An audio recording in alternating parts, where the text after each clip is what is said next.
अब शिव जी भगवान भोलेनाथ ने खराब से खराब व्यक्ति को आश्रय दे देते हैं। तो हमें तो इतने जब खराब से खराब व्यक्ति दुष्ट व्यक्ति को जब आश्रय दे देते हैं तो हमें तो इतने दोष नहीं है। तो ऐसा भक्त कहता है।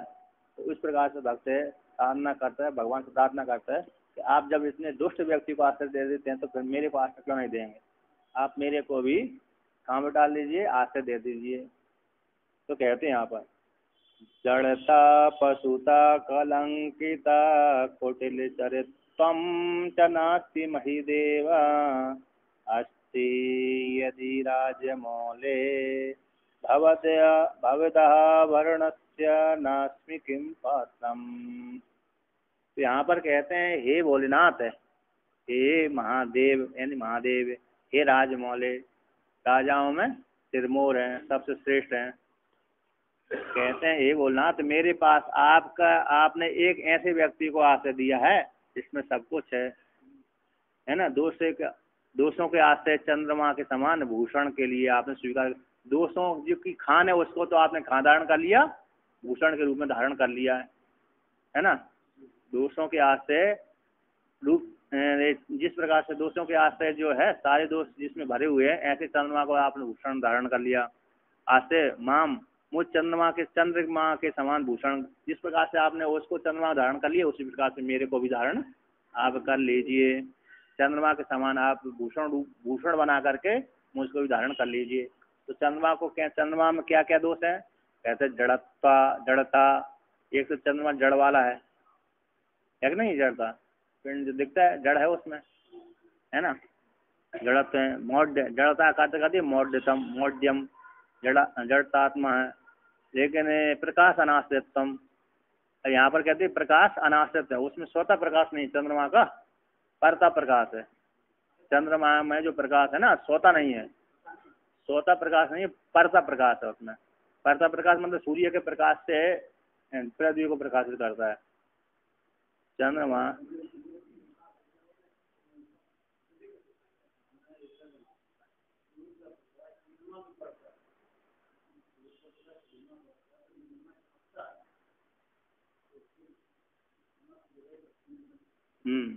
सूर्य का प्रकाश तो पड़ेगा तो वहां से प्रकाश लौट करके वो प्रकाशित हो जाएगा, तो उससे फिर पृथ्वी प्रकाशित हो जाएगा। यानी मतलब ये है, तो स्वतः उसका प्रकाश नहीं, परता प्रकाश है। तो कहते हैं प्रकाश अनाश्रितम मौढ़्यम, प्रकाश अनाश्रय है मौढ़्यम कहता है। सूर्य तेज के द्वारा अभिभव हो जाने से, सूर्य तेज के द्वारा अभिभव हो जाने से चंद्र का प्रकाश अनाश्रितम।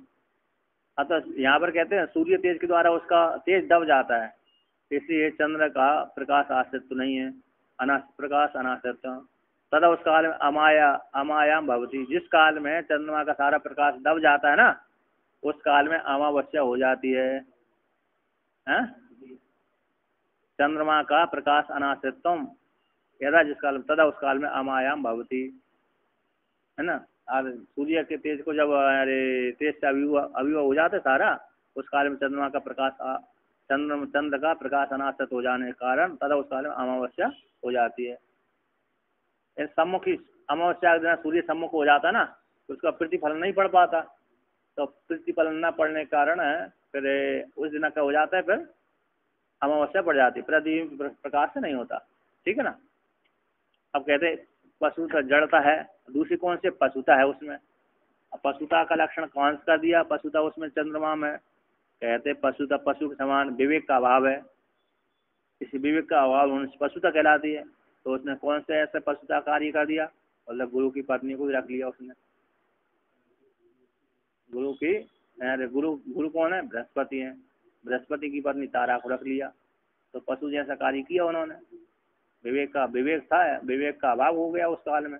यदि भी चंद्रमा सुंदर है, उसकी 27 पत्नियां है, 27 पत्नियां, उससे संतुष्ट नहीं हुआ। 27 पत्नी है ना, 27 नक्षत्र है, 27 नक्षत्री पत्नियां उनकी, साक्षात भी है। उनका 27 होने के बाद भी फिर दूसरे को रख लिया, 28 ही बना लिया। तो यहाँ पर कहते गुरु की पत्नी को ग्रहण करने प्रसिद्ध ही है, इसलिए उसमें पशुता भी है। पशु जैसा कार्य कर लिया। पशु जैसे पशु के लिए कोई भेद नहीं रहता, जिससे जन्म लिया हो बाद में बड़ा भी हो गया तो है, तो फिर वो जैसे गाय है ना, गाय गौ है, प्रायकर आश्रम वाले महात्मा थोड़ा भेद कर देते हैं कि गाय का बच्चा, गाय से जो बछड़ा उत्पन्न हुआ ना, वो बछड़ा पैदा हुआ, सांड से पैदा हुआ, बछड़ा हो गया। अब बछड़ा थोड़ा बड़ा हो गया, अब देखा ये इस पे प्रयोग होने लगा इसका, अरे काम विकार उत्पन्न होने लगा, तो उस बछड़े को हटा दिया जाता है वहाँ से। उस बछड़े को दूसरी गौशाला में अथवा किसान को दे दीजिए, फिर नया सांड लेकर के आते हैं, वृषभ नंदी लेकर के आते हैं।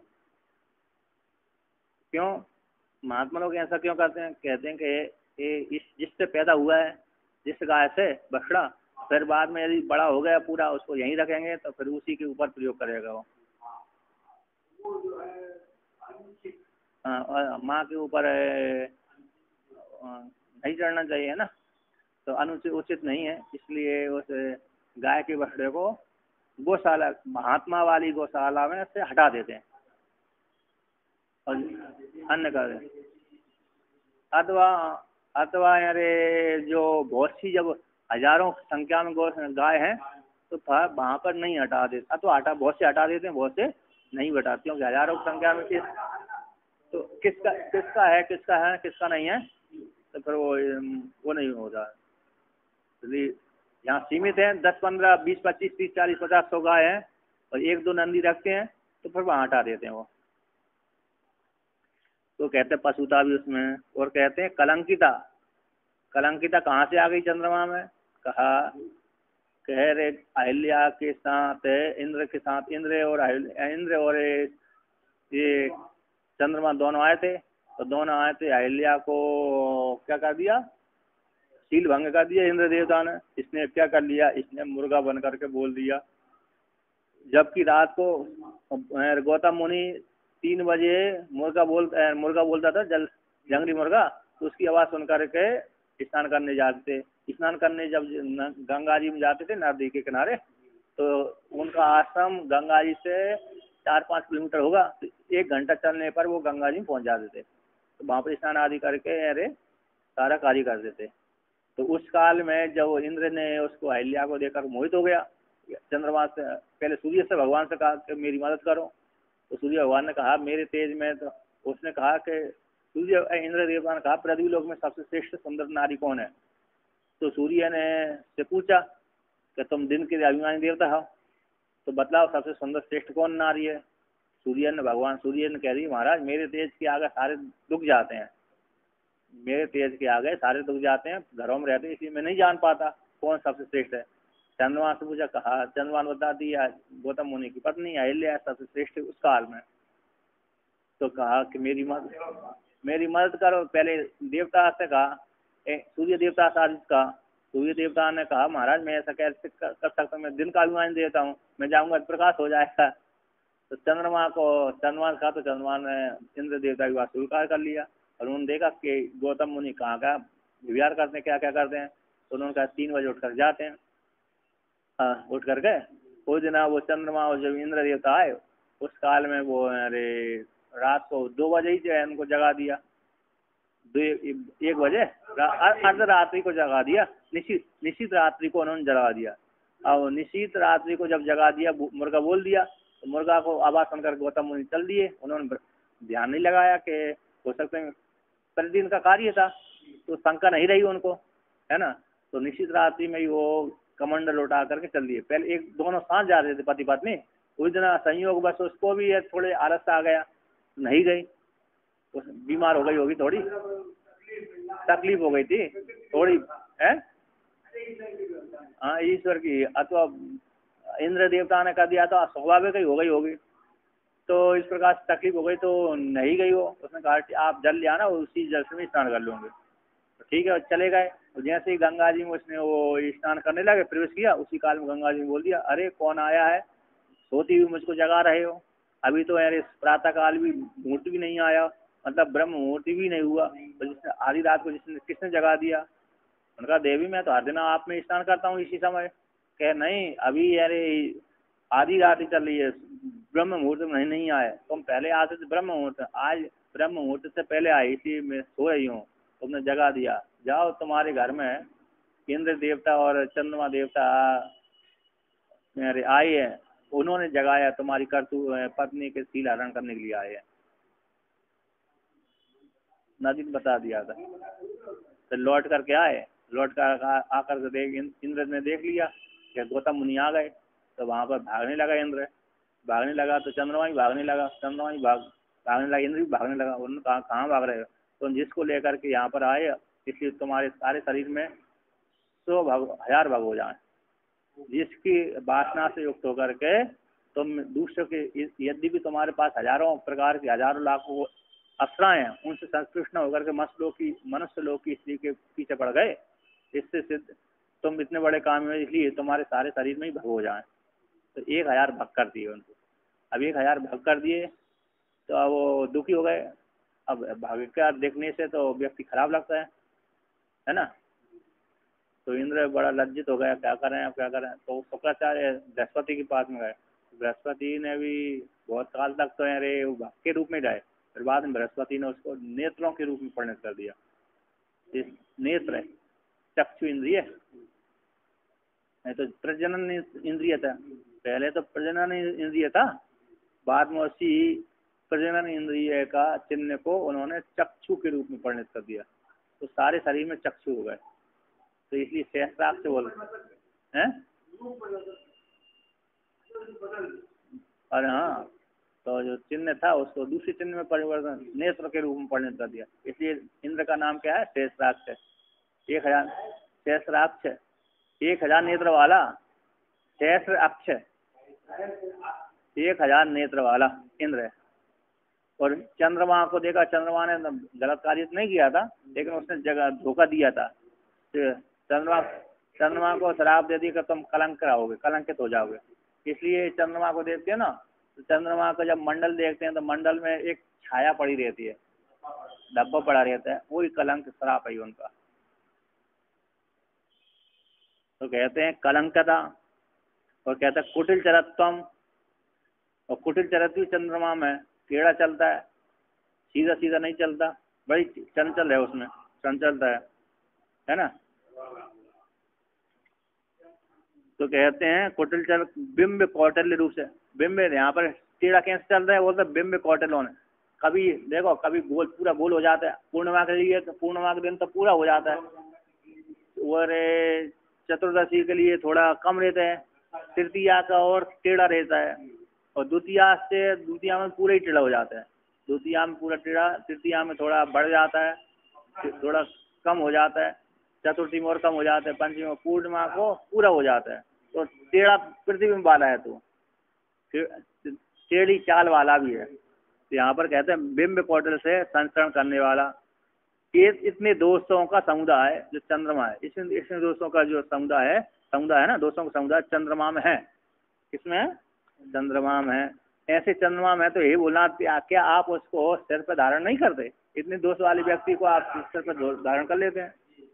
तो जब ऐसे इतने दोस्तों को, दोस्त जिसमें ऐसे व्यक्ति को तो आपने सिर पे आभूषण बनाकर धारण कर लिए, तो नाम ही देव, क्या मेरे को धारण नहीं करेंगे? मुझ में तो एक भी दोष नहीं है। नाम है, नाम हे देव, हे राजमौले चंद्रशेखर, मेरे पास में तो ये दोष नहीं है। तो इसलिए भवद आवरणस्या, भवद आपके, है ना, नास्ति मई देव, हे देव मेरे में ये दोष नहीं है। इसलिए हे भोलनाथ, कहते भवद आवरण से, भवद आपके आवरण का, आभूषण का, है ना, आपके आभूषण का, भवता आपके भूषण रूप से ग्रहण, किम पात्रम नास्ति, क्या मैं पात्र नहीं हूँ? आप मेरे को जिस प्रकार से आपने चंद्रमा को इतने दोस्त से युक्त होकर के एक मुकुट बना करके उसको अपने मस्तक में धारण कर लिया, तो मेरे में तो दोष भी नहीं है, तो फिर मेरे में जब दोष नहीं है तो क्या मैं पात्र नहीं हो सकता आपके भूषण बनने के लिए? आपके भूषण बनने के लिए क्या मैं पात्र नहीं हूँ? अगर निश्चित रूप से मैं पात्र ही हूँ, मैं तो शुद्ध ही हूँ, है ना।